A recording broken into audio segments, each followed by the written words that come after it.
Good morning students. आज हम पढ़ेंगे अभाज्य गुणनखंड, लघुत्तम समापवर्तक और महत्तम समापवर्तक। सबसे पहले लघुत्तम समापवर्तक एलसीएम लीस्ट कॉमन मल्टीपल और महत्तम समापवर्तक एचसीएफ हाईएस्ट कॉमन फैक्टर। इन दोनों को पढ़ने के लिए सबसे पहले हमें क्या आना चाहिए? अभाज्य गुणनखंड। अभाज्य गुणनखंड के लिए सबसे पहले अभाज्य संख्याएं पता होनी चाहिए। किसी भी नंबर को अभाज्य संख्याओं के गुणा के रूप में लिखना अभाज्य गुणनखंड कहलाता है। जैसे आपके पास एक संख्या है 12 और आपको इसको अभाज्य संख्याओं के गुणा के रूप में लिखना है। ठीक है, तो अभाज्य संख्याएं कौन सी? ऐसी संख्याएं जिसमें खुद का भाग जाता है या फिर एक का भाग जाता है, वो संख्याएं क्या कहलाती हैं? अभाज्य संख्याएं। ठीक है, जैसे अगर 2 को चेक करें तो 2 में खुद का भाग जाएगा या एक का जाएगा। ठीक है, उसके बाद अगर हम 3 को चेक करें तो 3 में भी या तो 3 का भाग जाता है या फिर एक का जाता है। उसके बाद 4 ले तो 4 में 2 का भाग जाता है, तो 2 एक भाज्य संख्या होगी, अभाज्य संख्या नहीं होगी। ठीक है, उसके बाद 5, फिर उसके बाद आता है 7, उसके बाद 11। ऐसी संख्याओं को हम अभाज्य संख्याएं ऐसे चलती जाती है ना, आगे हम लेंगे तो वो संख्याएं जिसमें या तो खुद का भाग जाए या फिर एक का भाग जाए, वैसी संख्याओं को हमने नाम दिया अभाज्य संख्याएं। और किसी भी संख्या को अभाज्य संख्याओं के गुणनफल के रूप में प्रदर्शित करेंगे, उसके लिए हम अभाज्य गुणनखंड कर रहे हैं। 12 है। भाज्यता के नियम पढ़े थे कि किसी भी संख्या का अंतिम अंक 0, 2, 4, 6, 8 में से कोई एक अंक हो तो 2 से विभाजित हो जाएगी। इसका मतलब 12 2 से विभाजित हो जाएगा। ठीक है, 12 2 से कितनी बार? 6 बार विभाजित। ठीक है, अब 6 2 से विभाजित हो जाएगा कितनी बार? 3 2 से विभाजित नहीं होगा, तो हम 3 में 3 का भाग देंगे, एक बार चला जाएगा। जब तक 1 नहीं आता तब तक हम भाग देते रहते हैं और जो हमें भागफल प्राप्त होता है उसको हम यहाँ लिखते जाते हैं। ठीक है, 1 को 3 से मल्टीप्लाई किया 3 आया, 3 को 2 से मल्टीप्लाई किया 6 आया, 6 को 2 से मल्टीप्लाई किया 12 आ गया। ठीक है, अब इन संख्याओं को हमें 12 बराबर 2 गुना 3, 3 दूनी 6 दूनी 12। तो 12 को इन दो अभाज्य संख्याओं 2 और 3 के गुणा के रूप में लिख दिया। और 2 कितनी बार गुना है?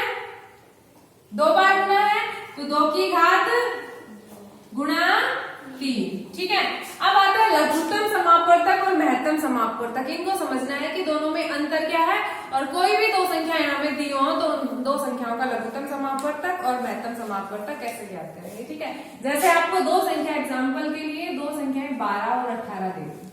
ठीक है, इन संख्याओं को आपका लघुत्तम समापवर्तक ज्ञात करना है। ठीक है, वही अभाज्य गुणनखंड वाला तरीका 12 और 18। ठीक है, 2 से डिवाइड हो जाएंगे दोनों कितनी बार? और ये ठीक है, फिर उसके बाद 2 से 6 3 बार डिवाइड हो जाएगा। 9 होगा नहीं, जो जिस संख्या में भाग पूरा नहीं जाए उसको एज इट इज लिख देंगे, 9 ऐसे कैसे लिख दिया। ठीक है, अब 2 से तो ना 3 विभाजित होगा ना 9। अब हम किसको चेक करेंगे? 3 को। 3 में 3 का भाग एक बार और 9 में फिर वापस 3 का भाग देंगे, जब तक लास्ट में आपके पास 1 1 नहीं आ जाता तब तक हम भाग देते जाते हैं। ठीक है, ये चीज आपको किसमें ध्यान रखनी है? एलसीएम के अंदर। ठीक है, अब इनको मतलब आप इन दोनों संख्याओं का एलसीएम लेना हो तो कैसे ज्ञात करेंगे? 2 गुना 3 गुना 3। इन संख्याओं का जो गुणनफल आएगा वो गुणनफल क्या कहलाता है? इसका एलसीएम कहलाता है। 2 दूनी 4 दिया और 12 दिया। ठीक है, तो 2 संख्याओं का लघुत्तम समापवर्तक ज्ञात करना हो या फिर 2 से ज्यादा का ज्ञात करना हो तो कैसे? जैसे अभाज्य गुणनखंड करते हैं वही तरीका है। लास्ट में जब तक हमें 1 1 नहीं प्राप्त होता जब तक हम इसको विभाजित करते जाते हैं। ठीक है, और जो हमें भागफल आता जाएगा उसको हम देखते जाएंगे। ठीक है, ये है आपका लीस्ट कॉमन मल्टीपल। ठीक है, उसके बाद हम आते हैं HCF पे एग्जांपल सेम 12 और 18 दो संख्याएं हैं और आपको इसका HCF फाइंड आउट करना है, ठीक है। अब HCF फाइंड आउट करते टाइम आपको एक चीज ध्यान रखनी है कि दोनों में ही विभाजित होनी चाहिए संख्या से। अगर हम 2 का भाग दें तो पहली संख्या और दूसरी संख्या दोनों विभाजित होनी चाहिए। जहां एक में भी नहीं जा रहा वहीं हम छोड़ देंगे, ठीक है। जैसे अगर हमने 2 का दिया कितनी बार, और इसमें अब 2 का भाग 6 में तो चला जाएगा, 9 में जाएगा नहीं जाएगा, तो हम 2 का भाग नहीं देंगे। अब हम चेक करेंगे अगली अभाज्य संख्या 3 है, 3 से चेक करेंगे 3 का भाग 6 में कितनी बार और 9 में, अब यही छोड़ देंगे। उसके बाद 2 का भाग सिर्फ 2 में जाएगा और 3 का भाग सिर्फ 3 में जाएगा, ठीक है। अब जो HCF आएगा वो क्या होगा, 2 गुणा 3, ठीक है। एलसीएम में आपको ध्यान रखना है जब तक एक एक नहीं आता तब तक आपको डिवाइड करते जा रहा है, ठीक है। HCF में सेम संख्या से डिवाइड होना चाहिए, ठीक है। 2 संख्याएं है तो दोनों सेम संख्या से होनी चाहिए, 3 संख्याएं है तो तीनों सेम अभाज्य संख्या से डिवाइड होनी चाहिए, ठीक है। ये हो गया। अब 3 दूनी 6, 12 और 18 की अगर हम टेबल लिखे ना तो उस टेबल में 36 ऐसी पहली संख्या आएगी, मतलब छोटी से छोटी संख्या आएगी जो 12 से भी विभाजित हो जाए और 18 से भी विभाजित हो जाए, ठीक है। मतलब लीस्ट कॉमन मल्टीपल ऐसी संख्या होती है, ऐसी छोटी से छोटी, लीस्ट मतलब छोटी से छोटी संख्या, बड़ी तो बहुत आ जाएंगी, ठीक है।